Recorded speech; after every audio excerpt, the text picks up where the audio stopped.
ये सब।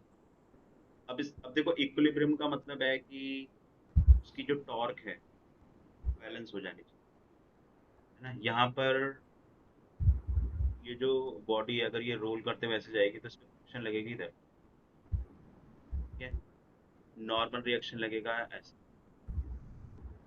mg लगेगा ऐसे, ठीक है।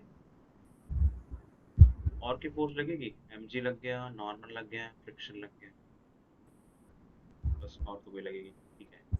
तो अगर ये इक्विलिब्रियम में है तो इसकी जो नेट टॉर्क है वो इक्वल टू जीरो हो, ठीक है। अब नेट टॉर्क जीरो है, दैट मीन्स अब इक्विलिब्रियम में ना किसी भी पॉइंट पर आप टॉर्क जीरो लिख सकते हो। अगर अगर सिस्टम के ऊपर नेट टॉर्क जीरो आ रही है तो किसी भी पॉइंट के आप लिखोगे तो वो जीरो ही आनी चाहिए। सिस्टम इक्विलिब्रियम में है, तो हम इस पॉइंट के अबाउट नेट टॉर्क जीरो लिखेंगे, ये वाला पॉइंट। क्यों? इससे फायदा ये है, ना तो हमें नॉर्मल की टॉर्क लिखनी पड़ेगी, ठीक है, ना ही हमें फ्रिक्शन की लिखनी। इसमें एक और फोर्स लगी, अच्छी लगी, इस कर रहे हैं क्या,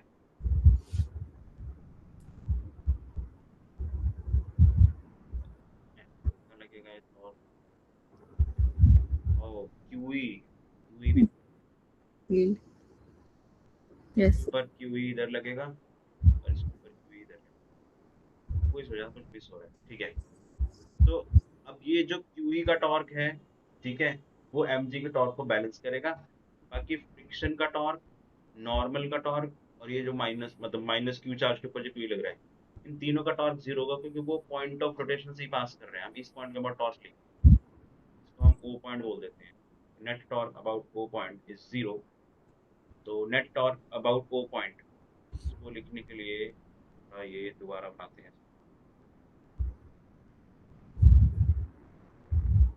तो ये ऐसे डायग्राम है।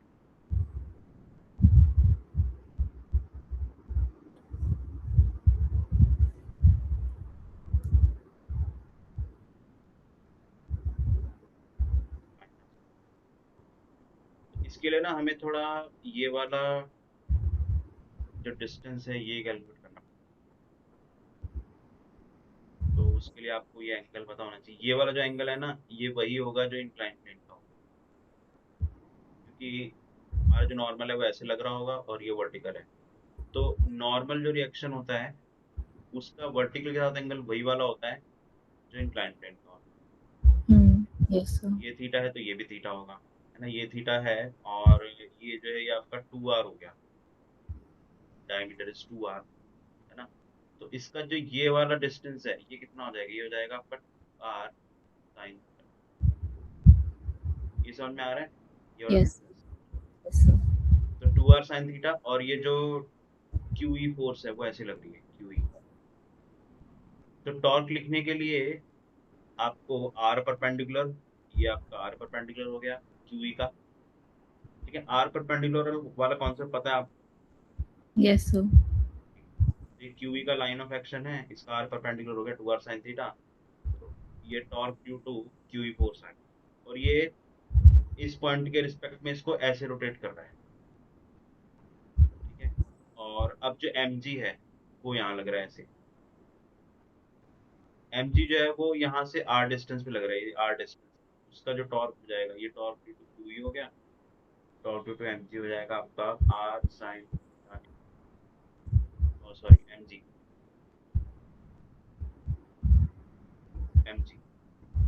अब ये दोनों टॉर्क बैलेंस हो जाने चाहिए।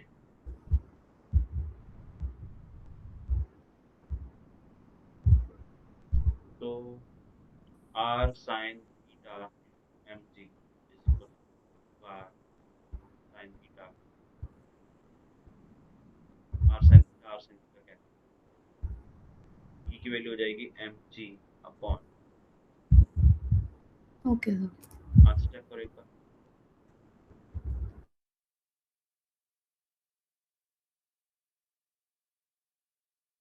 यस सर, यही है। ठीक है, नोट डाउन कर लीजिए। और अगर किसी में कोई स्टेप नहीं समझ में आ रहा तो मुझे बताइए। आ गया sir.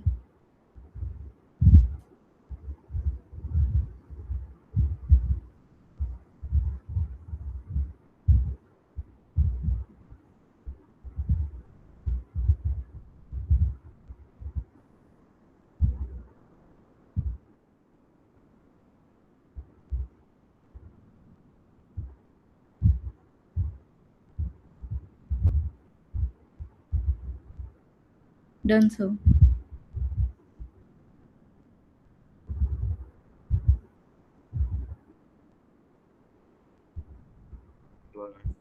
finite uniformly charged sheet with surface density sigma cuts a spherical radius r at distance x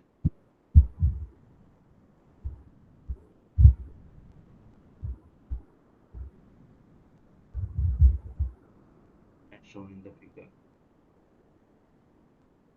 The electric flux spike through the Gaussian surface.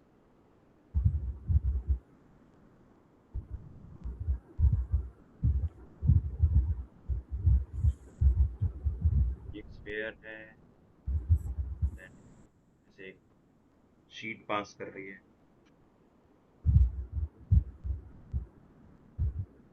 r x है,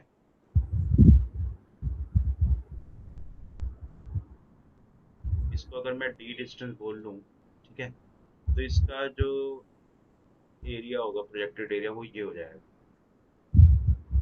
और उस प्रोजेक्टेड एरिया का जो रेडियस है वो d होगा। तो और ये r है, दिस डिस्टेंस, तो जो d है इसकी वैल्यू हो जाएगी r square minus x square, ठीक है। तो जो फ्लक्स है वो प्रोजेक्टेड एरिया से जो पास करेगा वही हमें कैलकुलेट करना है। सर अब तो आ जाएगा, बट सर गॉसियन सरफेस हमें कैसे पता कि कहाँ बनानी है? The electric flux by the Gaussian surface, infinite uniformly charged sheet with surface. ये जो स्फीयर है ना, ये खुद एक गॉसियन सरफेस है। ये गॉसियन सरफेस है। क्वेश्चन में पढ़ो, देखो बोल रहा है खुद ही, it cuts through a spherical Gaussian surface. ये स्फीयर ही गॉसियन सरफेस है, तो इसमें से कितना फ्लक्स पास करेगा, ठीक है, वो हमें निकालना है। तो ये जो चार्ज है यहाँ पर, है ना, अगर हम वो यस। कैलकुलेट कर लें तो क्यू एनक्लोज्ड अपॉन एप्सिलॉन, ये आंसर आ जाएगा। क्यू एनक्लोज्ड कितना होगा, ये हो जाएगा पाई डी स्क्वायर इंटू सिग्मा, ये हो यस जाएगा सर। आपका क्यू एनक्लोज्ड, है ना। हम्म। बस इसको डिवाइड बाय एप्सिलॉन नॉट होगा, फ्लक्स आ गया।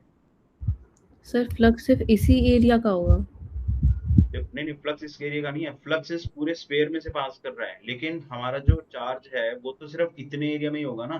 मतलब ये जो शीट पास करी है, ये यस सर। शीट जब स्फीयर को कट करेगी तो स्फीयर के अंदर जो चार्ज सरफेस बचेगा वो एक सर्कल बचेगा। आप सोच के देखो ना, आप इस स्फीयर को अगर आप काटोगे तो ऊपर से आपको ये ऐसा दिखेगा, जैसे एक स्फीयर है। Yes sir. इस स्फीयर को मैं बीच में से काट दूं तो आपको हाँ। सर्कल दिखेगा ना। हाँ जी। तो अब मान लो ये स्फीयर है अगेन, लेकिन मैं बीच में से नहीं काट रहा हूँ, मैं यहाँ से काट रहा हूँ, तो भी तो सर्कल ही दिखेगा, लेकिन छोटे रेडियस का दिखेगा, लेकिन दिखेगा तो सर्कल ही। हाँ जी। हाँ और जी। वो जो सर्कल है उसी पे तो चार्ज है। तो अगर हमें ये पता लग जाए कि वो जो सर्कल है जो इस स्फीयर के अंदर आ रहा है, इतना पोर्शन देखो, इसके अंदर चार्ज कितना है ना, वो अगर आ हम्म। जाए तो वही हमारा क्यू एनक्लोज्ड होगा गॉसियन सरफेस के अंदर। अच्छा, ठीक है सर। लेकिन सर ये फ्लक्स, फिर हमने रेडियस भी उस छोटे वाले सर्कल की रखी है, क्यू एनक्लोज भी उसी का है, तो फ्लक्स भी उसी का ही होगा बस फिर। इसको आप ऐसे समझो, वो जो हमने किया था ना, ये क्यूब वाला क्वेश्चन, इसमें हमने क्या किया था, उसने बोला था कि एक रॉड पास कर रही है, हम्म। ठीक है, उसका मैक्सिमम फ्लक्स निकालना है। हाँ तो जी। फ्लक्स किसका निकलेगा, क्यूब का निकलेगा, क्योंकि एनक्लोज वॉल्यूम जो है वो क्यूब है। लेकिन चार्ज जो है वो हम वो लेते हैं जो उस एनक्लोज सरफेस के अंदर होता है। तो एनक्लोज सरफेस के अंदर चार्ज इस रॉड का जितना पोर्शन अंदर है उतने भी तो होगा। इसी हम्म। तरीके से जो इनफाइनाइट शीट है, शीट तो इनफाइनाइट बहुत बड़ी है, ऐसे देखो जो मैं पूरा शेडेड कर रहा हूँ, लेकिन जो पोर्शन शीट का स्फीयर के अंदर आ रहा है उसी को तो क्यू एनक्लोज बोलोगे ना। यस सर, ठीक है सर। मतलब ये ऐसा सीन है, ये हमारा स्फीयर है, हमने इसको यहाँ से काट दिया, तो अब यहाँ से आपको जो क्रॉस सेक्शन दिखेगा वो ऐसे वो सर्कल दिखेगा, इतने पोर्शन में ही तो चार्ज होगा ना शीट के, यस सर, ठीक है सर। तो वो चार्ज हमने निकाल दिया क्यू एनक्लोज और डिवाइड बाय एप्सिलॉन नॉट। और अब आप आंसर इसका चेक कर लो, डी स्क्वायर की जगह हम R square minus X yes square, sir, ये यही है ना? Yes sir. ठीक है। Okay sir. नेक्स्ट,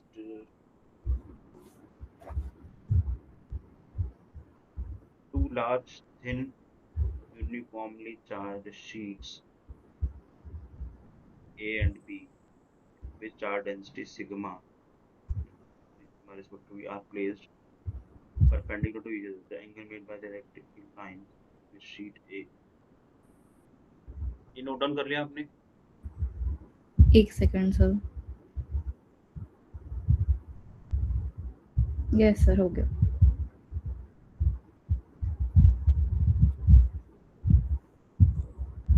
तो ये बोल रहा है एक शीट ऐसे है और एक शीट ऐसे है, दो इनफाइनाइट शीट्स हैं ए और बी, एक की एक सरफेस चार्ज डेंसिटी सिग्मा है ए की और इसकी है √3 sigma. The angle made by the electric field lines with sheet A, जो इनकी रिजल्टेंट इलेक्ट्रिक फील्ड आएगी। देखो इनफाइनाइट शीट की इलेक्ट्रिक फील्ड जो है ना वो डिस्टेंस पर डिपेंड नहीं करती है, हर जगह सेम ही होती है। तो electric field due to A इस डायरेक्शन में जाएगी, electric field due to B, ये बी शीट है, इसकी उसी तरह जाएगी। इन दोनों का जो रिजल्टेंट है, ठीक है, वो ए के साथ कितना एंगल बना रहा है वो आपको बताना है, ए शीट के साथ। ये ई रिजल्टेंट है। ई रिजल्टेंट हम निकाल लेंगे कैसे, E A square plus E B square whole, ठीक है। तो E resultant is equal to E A square plus E B square.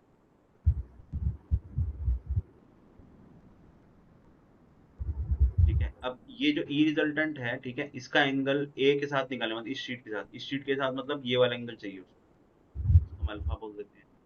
तो एक काम करते हैं, ये ई रिजल्टेंट आ गया, ये ई बी आ गया, और ये जो ई ए है इसको हम शिफ्ट करके इधर ले आते हैं, ये वाला एंगल हमें चाहिए। तो tan अल्फा कितना हो जाएगा, ई ए अपॉन ई, है ना, ई ए हो जाएगा आपका। वैसे ई रिजल्टेंट निकालने की जरूरत नहीं थी, उसने तो सिर्फ एंगल ही पूछा है, तो ई ए अपॉन ई बी करना था। तो ई ए कितना हो जाएगा हमारा, सिग्मा बाय एप्सिलॉन नॉट, और ये √3 सिग्मा बाय एप्सिलॉन, अच्छा, तो वन ठीक। बाय √3, यानी कि अल्फा कितना आ गया, 30 डिग्री। आंसर चेक करो एक बार।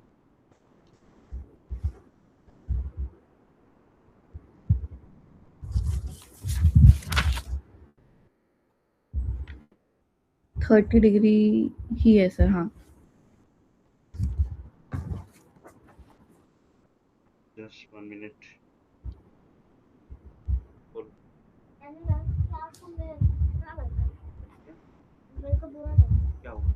मैं भी आपको वो एजुकेशन मतलब मैं अपना वो वाला ढूंढ रहा था, तो मैं ना आपके एजुकेशन आपके दो चैनल थे ना, फिजिक्स वाला और एक एजुकेशन लाइव वाला, मैं उस पर गया तो आपकी सारी वीडियो पे देखा 5 तो कोई बात नहीं, ये जो मैंने बनाए हैं ना वीडियो, ये मैंने अपने स्टूडेंट्स के लिए बनाए हैं। जैसे किसी की क्लास मिस हो जाती है ना, ठीक है, तो वो वीडियो मेरी देख लेते हैं, इसलिए बनाए हैं। ठीक है, कोई नहीं, हम दूसरा चैनल बनाएंगे ना उसके लिए बताएंगे। देखो मैंने आपको क्या बताया था, साइंस एंड टेक्नोलॉजी सिर्फ दुनिया में 5% लोग पढ़ते हाँ, उनमें से हैं और आप वही पैसे कमाते हैं। और फिर से आप भी मतलब आपको भी सेट करना, मैं भी मेरे को भी मतलब अच्छी लगती है। यस, तो सिर्फ पैसा वही लोग कमाते हैं आगे सही। चल के, बाकी सब लोग ऐसे ही, वो दिमाग उनका होता नहीं है, तो फालतू चीजें देखते रहते हैं, तो फिर वो बनते पैसे कब ज्यादा कमा नहीं पाते। चलो मैं स्टार्ट कर रहा हूँ, ओके बाबा, पानी लेकर आओ मेरे लिए, ठंडा ये बॉटल ही ले आओ। बॉटल है।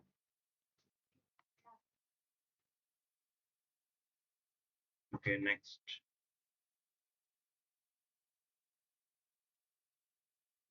सर ये एनसीईआरटी के एग्जाम्पल, इसमें बहुत ज़्यादा क्लैरिटी नहीं आई थी मुझे साइंस और वो सब की। मैं आपको तरीका बताऊंगा, आपको क्लियर हो जाएगा 1%, मतलब 1 मिनट में क्लियर हो जाएगा। Okay sir. आपको एक चीज ध्यान रखनी है कि इलेक्ट्रिक फील्ड जो है ये तो खैर आपको पता ही, इलेक्ट्रिक पॉजिटिव से नेगेटिव की तरफ जाती हाँ जी। है ना। तो इलेक्ट्रिक फील्ड जो है उसका डायरेक्शन हाई पोटेंशियल से लो की तरफ होता है, तो ये याद रखना, ठीक है। फिर जो नेगेटिव चार्ज होता है माइनस, वो लो पोटेंशियल से हाई की तरफ भागने की कोशिश करता है। क्यों? क्योंकि उसकी पोटेंशियल एनर्जी इधर को कम हो रही है। मतलब 4-5 चीजें आपको याद रखनी है। एक तो इलेक्ट्रिक फील्ड पॉजिटिव से नेगेटिव होती है, तो खैर आपको पता ही है। हम्म। दूसरा, इलेक्ट्रिक का डायरेक्शन हाई पोटेंशियल से लो की तरफ होता है। तीसरा, नेगेटिव चार्ज लो पोटेंशियल से हाई की तरफ भागता है। क्यों? क्योंकि उसकी पोटेंशियल एनर्जी उसी डायरेक्शन में डिक्रीज हो रही है। चौथा, सब पॉजिटिव हाई चार्ज पोटेंशियल तो पोटेंशियल एनर्जी इंक्रीज नहीं होगी फिर? नेगेटिव है ना। जैसे आप मान लो, जैसे ये 10 वोल्ट है और ये 20 वोल्ट है, इसके साथ मैं माइनस ई मल्टीप्लाई कर देता हूँ, तो अब ये माइनस में हो गया ना। -10 और -20, अच्छा अच्छा, ओके। इसमें पोटेंशियल कम कौन सी है? -20 वाली कम है। ठीक है सर। तो जो पॉजिटिव चार्ज है, ठीक है, वो हमेशा हाई से लो की तरफ भागता है, हाई पोटेंशियल से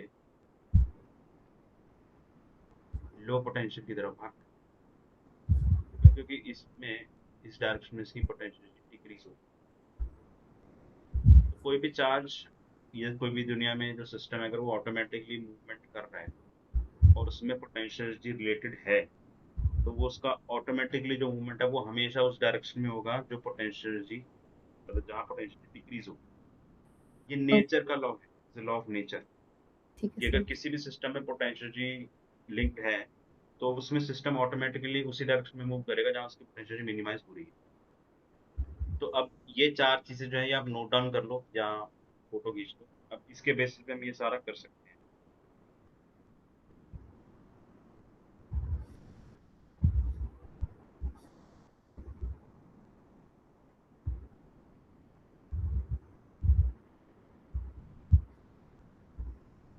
done sir.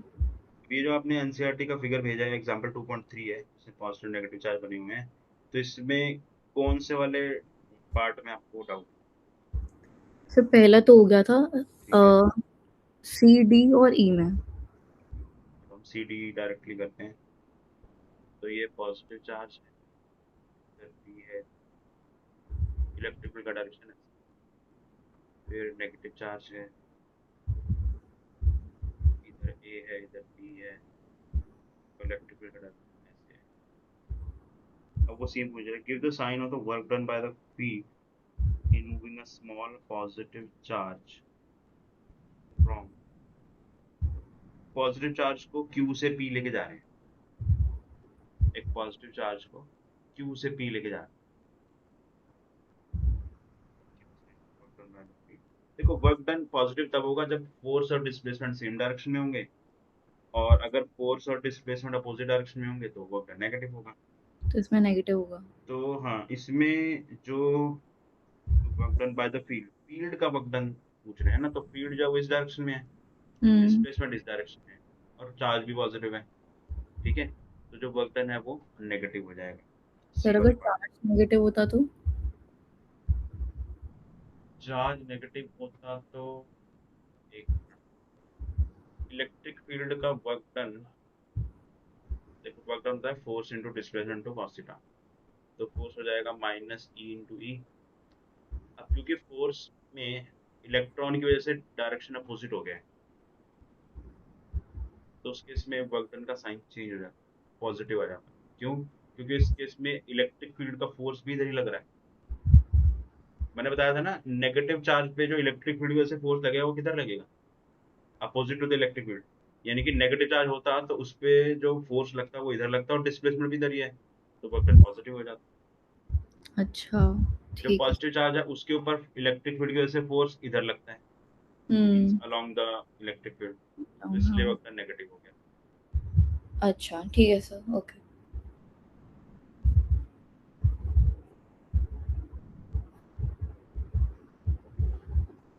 Give the sign of the work done by the external agency.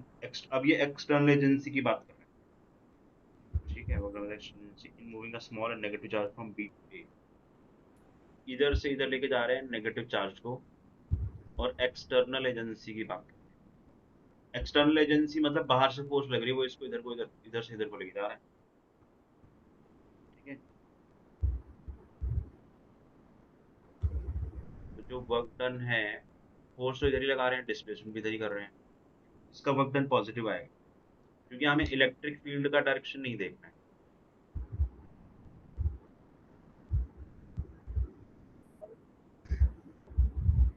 ठीक है, इसमें एक्सटर्नल एजेंट का वर्क पूछा है ना, तो एक मिनट, एक्सटर्नल एजेंट वर्क किधर करेगा,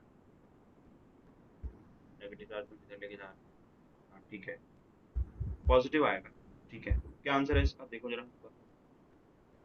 एक सेकंड सर, देखना पड़ेगा एनसीईआरटी में। अच्छा कोई बात नहीं, बाद में देखना, पॉजिटिव भी आएगा इसका, क्योंकि देखो एक्सटर्नल एजेंट जो है वो इसको इधर को लेके जा रहा है, फोर्स इधर है, डिस्प्लेसमेंट भी इधर ही है, तो वर्क डन पॉजिटिव आएगा। सर और फोर्स तो अवे होती है ना नेगेटिव में। हाँ, फोर्स इलेक्ट्रिक फील्ड की इधर लग रही है, लेकिन वो इलेक्ट्रिक फील्ड का वर्क डन थोड़ी पूछ रहा है, जो एक्सटर्नल एजेंट है उसका। अच्छा, तो उसका फोर्स नेगेटिव डायरेक्शन में होगा। एक्सटर्नल एजेंट उसको बाहर से अंदर लेकर आ रहा है ना। अब सोचो, अगर इलेक्ट्रिक फील्ड इधर को लग रही है, मतलब हम्म। बाहर की तरफ, तो चार्ज को अंदर की तरफ कौन लेकर आ रहा है, एक्सटर्नल एजेंट, हाँ ठीक है। उस हिसाब से।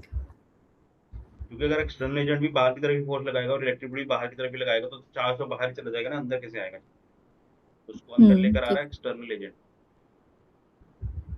यानी कि जैसे ओके आप सर। इमेजिन करो, आप चार्ज को उठा के लेके जा रहे हो इधर से, अगर एक्सटर्नल एजेंट ना होता और इलेक्ट्रिक फील्ड का पूछा होता तो वो नेगेटिव हो तो जाता। वो वेट नेगेटिव होता है, यस। ठीक है। E part, does the kinetic energy of a small negative charge increases or decreases in going from B to A? Kinetic energy का मतलब है कि उसकी स्पीड, उसका क्या होगा, है ना, स्पीड की बात। तो does the kinetic energy of small negative charge increases or decreases from B to A? Negative charge है, B से A जा रहा है। तो तो रिपेल करेगा, स्पीड हाँ, कम होगी। इलेक्ट्रिक फील्ड की वजह से जो फोर्स है वो इधर को लगेगी, पॉजिटिव टू इलेक्ट्रिक, हम्म। है ना। और इलेक्ट्रिक फील्ड की वजह से जो फोर्स लग रहा है उसके अपोजिट जा रहा है उसको। ठीक है, हम्म। तो स्पीड जो है वो डिक्रीज हो, फोर्स के अपोजिट लेके जा रहे हैं। Okay sir.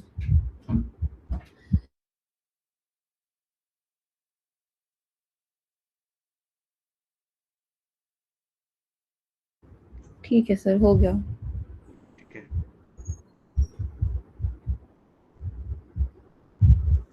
और कुछ बचा है इसमें। सर ये सभी तो बचे हैं। पूरे मुझे लग रहा है सारे डाउट ले आए हो आप। अच्छी बात है, अच्छी बात है, जो बच्चा पढ़ता है उसी को डाउट होते हैं। ठीक है, next. The polarized dielectric is equivalent to charge surfaces with induced surface density of all of these.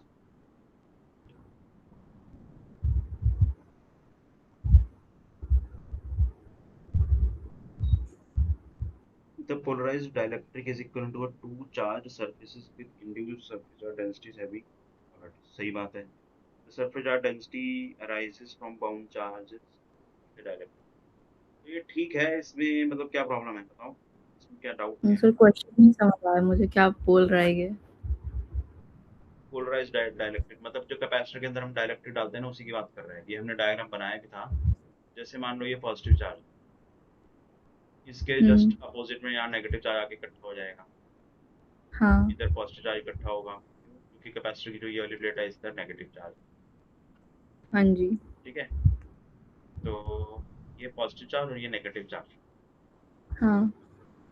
अब ये वाली सरफेस, ठीक है, चार्ज सरफेस की तरह ट्रीट हो सकती है ना, ये वाली सरफेस, और ये हाँ। वाली भी। ठीक है, तो वही बोला हाँ था, जी। Polarised dielectric is equivalent to two charge surfaces. ये दो चार्ज सरफेसेस हो गई with induced surface charge densities. ये इंड्यूस्ड सरफेस चार्ज डेंसिटीज होती हैं sigma dash, having of opposite opposite. Polarities. मतलब सही है ये। ओके। यस। और इसका ठीक रीजन है। क्या है, the surface charge density arises from bound charges in the dielectric. Surface charge density bound charges की वजह से राइज नहीं करती है, जो एक्सटर्नल चार्जेस हैं उसकी वजह से राइज करती है, तो इसका रीजन गलत है, सेशन तो ठीक है। जो एक्सटर्नल प्लेट्स लगा रखी हैं उसकी वजह से इंड्यूस हो रहा है चार्ज। बाउंड चार्ज का मतलब क्या होगा? बाउंड चार्जेस का मतलब है जो चार्जेस के अंदर है, डाइलेक्ट्रिक के अंदर, उनको बाउंड अच्छा। चार्जेस बोलते हैं, क्योंकि वो मूव नहीं कर सकते ना, डाइलेक्ट्रिक इज अ इंसुलेटर, तो हाँ। इसलिए उसके जो चार्जेस उसको बाउंड चार्जेस बोल देते हैं, दे आर बाउंड। अच्छा। बट थोड़ा सा हल्का सा मूवमेंट कर सकते हैं वो, तो उसकी वजह से एक साइड नेगेटिव और एक साइड पॉजिटिव ओके सर, तो रीजन गलत होगा इसका। है। हाँ, सेशन ठीक है, रीजन गलत। ठीक है sir. In which of the following case more work will be done increasing the separation between plates of a charged capacitor. Charging band remains capacitor. देखो, जब भी वर्क डन की बात आएगी ना, तो अब ये हम्म। देख लिया करो कि जिस सिस्टम पे वर्क डन की बात हो रही है कि क्या उसमें पोटेंशियल लिंक्ड है। अगर उस सिस्टम में कहीं ना कहीं पोटेंशियल एनर्जी आती है, तो वर्क डन हमेशा पोटेंशियल एनर्जी का नेगेटिव, ठीक है। तो अब इस क्वेश्चन को हम कैसे करेंगे, वो भले ही पूछ रहा है कि भाई वर्क डन बताओ ज्यादा किस में होगा, लेकिन हमें कैलकुलेट करना है चेंज इन पोटेंशियल एनर्जी। तो ज्यादा चेंज इन पोटेंशियल एनर्जी किस केस में होगा, बस आपको वो बताना है। एक केस है चार्जिंग बैटरी रिमेन्स कनेक्टेड, हमने दो केस किए थे याद है, एक बैटरी कनेक्टेड और एक बैटरी नॉट कनेक्टेड। हाँ जी। तो दोनों केस में आपको एनर्जी का चेंज निकालना है, द चार्जिंग बैटरी। सर एक मिनट, बैटरी कनेक्टेड में तो पोटेंशियल सेम रहता है। हाँ एक minute, the charging battery remains connected to the capacitor, तो इसमें पोटेंशियल तो सेम रहेगा, पोटेंशियल डिफरेंस। जीरो हो जाएगा।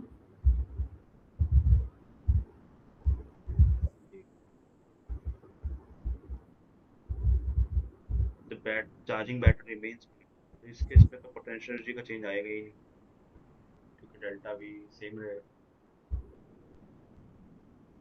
नहीं लेकिन, एक मिनट, जो कैपेसिटर है उसकी जो पोटेंशियल एनर्जी होती है वो क्यू डॉट डेल्टा वी से थोड़ी आती है, वो हाफ सी वी स्क्वायर से आती है, अगर वी की बात करें। तो जब आप हम्म। इसका सेपरेशन बढ़ाओगे कैपेसिटर प्लेट्स का, तो उसकी जो कैपेसिटेंस है उसमें चेंज आएगा, epsilon naught A by D होता है ना। तो हाँ डी जी। बढ़ेगा तो कैपेसिटेंस घटेगी, कैपेसिटेंस घटेगी और वी कांस्टेंट है, तो दैट मींस सेपरेशन बढ़ाने से पोटेंशियल एनर्जी घट रही है। फर्स्ट केस की बात कर रहा हूँ, ठीक है। तो फर्स्ट केस में पोटेंशियल एनर्जी घट रही है, और फिर सेकंड केस में the charging battery is removed after charging the capacitor.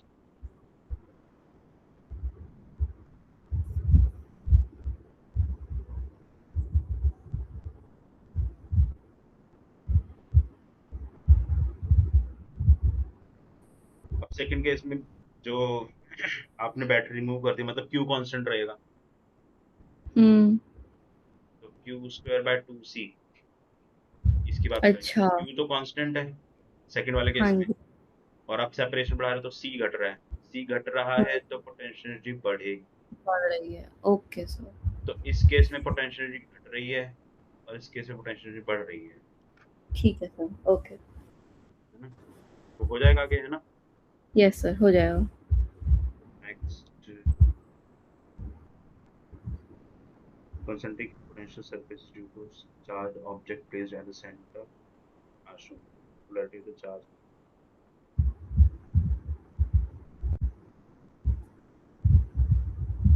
Concentric potential surface is due to charge object placed at the center.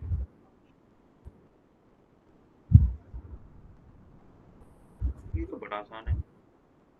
Potential जो सर। है वो बाहर की तरफ बढ़ रहा है, हाँ जी। तो नेगेटिव चार्ज होना चाहिए, बस। और देखो ये, पॉजिटिव में अंदर की तरफ होता है। हाँ ये अगर नेगेटिव चार्ज है तो इसकी इलेक्ट्रिक लाइंस ऐसे होती हैं। मैंने बताया ना, इलेक्ट्रिक फील्ड जो है वो हायर से लोअर की तरफ होती है, तो इधर हाई होना चाहिए, इधर लोअर होना चाहिए पोटेंशियल। तो अब डायग्राम में देखो, ऊपर हाई है नीचे लो है, तो ये नेगेटिव ठीक चार्ज। है sir. Okay sir.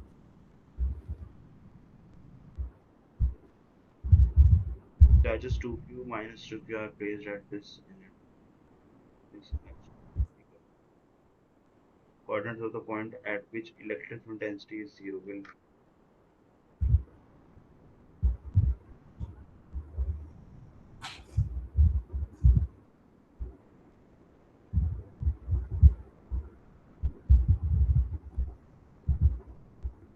that's 2q minus 2q are placed at this. ये क्वेश्चन ये नोट डाउन हो गया आपका? Yes sir.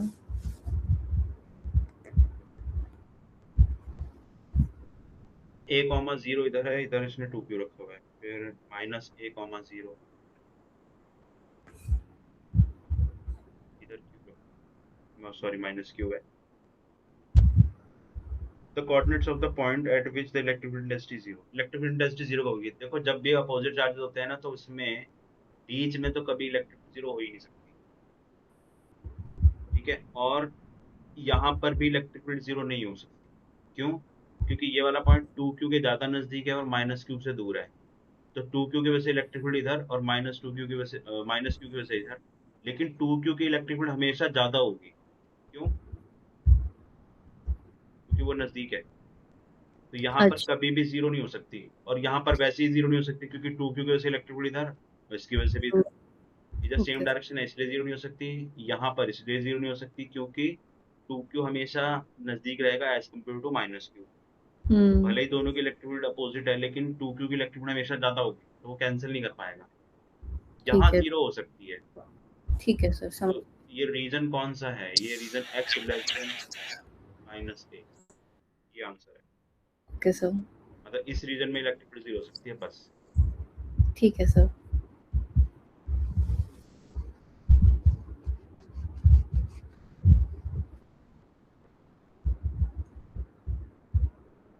Four charges Q, 2Q, 3Q, 4Q are present to field at the center P of the square. इसमें क्या doubt है भाई? ये तो सर डायरेक्शन नहीं समझ आती मेरे को कैसे निकालनी है। Direction, yes sir. वैसे हलवा क्वेश्चन है ये, बिल्कुल ही। चलो देखो, आप याद रखो पॉजिटिव चार्ज, अच्छा यहाँ पर सारे पॉजिटिव ही हैं। Yes sir. पॉजिटिव चार्ज की वजह से इलेक्ट्रिक फील्ड हमेशा अवे होती है, तो ये Q है, इसकी वजह से इलेक्ट्रिक फील्ड। देखो electric field directly proportional to Q होता है, जितना ज्यादा चार्ज होगा उतना ज्यादा इलेक्ट्रिक फील्ड होगा, ठीक है। तो इस Q की वजह से इलेक्ट्रिक फील्ड अगर E है तो 3Q की वजह से इलेक्ट्रिक फील्ड 3E होगी। 2Q इधर है, 3Q इधर है, 2Q की वजह से इलेक्ट्रिक फील्ड 2E होगी और 4Q की वजह से इलेक्ट्रिक फील्ड 4E हो गई। तो 3E माइनस E, तो नेट हो जाएगा इस डायरेक्शन में 2E, है ना। ये 3E माइनस E है ना, और फिर 4E माइनस 2E, तो इधर 2E बचेगा। दोनों इक्वल हैं तो इसकी इलेक्ट्रिक फील्ड बीच में आएगी, यानी कि नेट इलेक्ट्रिक फील्ड इस डायरेक्शन में आएगी, अपवर्ड। सी बी, ठीक है सर, समझ गई। CB आ रहा है, हाँ CB, जी। हाँ CB। Okay sir. ये आपको कॉन्सेप्ट समझ में आ गया ना? हाँ जी, समझ गई। तो जब दोनों सेम हो तो रिजल्टेंट देखना है फिर। हाँ यस, ओके। ठीक है। और E directly proportional to Q होता है, तो उसके हिसाब से आप अगर Q चार्ज है तो उसकी इलेक्ट्रिक फील्ड E मान लो, 3Q है तो 3E मान लो, 2Q है तो 2E मान लो, तो उससे थोड़ा जल्दी हो जाता है कुछ। Okay sir. चलिए तो आज हम इतना ही पढ़ेंगे, जबकि जो डाउट रह गए आपके फिर करते हैं, एक और क्लास रख लेंगे। Okay sir. कितने डाउट रह गए अभी? सर 3 डाउट रह गए। नहीं नहीं, इसमें काफी सारे हैं इस पेज में। कोई नहीं, एक क्लास और रख लेंगे कभी, ठीक है सर। ऐसे बीच में हम डाउट क्लास रखते रहेंगे, ठीक है। Yes sir. और मैं आपको सजेस्ट करूंगा आप डिफिकल्ट क्वेश्चन करो। You can crack IIT Mains and advance also, but थोड़ा भी मेहनत ज्यादा करनी पड़ेगी, अभी वो लेवल नहीं है, बट आप कर सकते हो, ठीक है। तो यस। कोशिश करो थोड़ा सा हार्ड क्वेश्चन ट्राई करने की, ठीक है। Okay sir. चलिए ठीक है, थैंक यू। Thank you.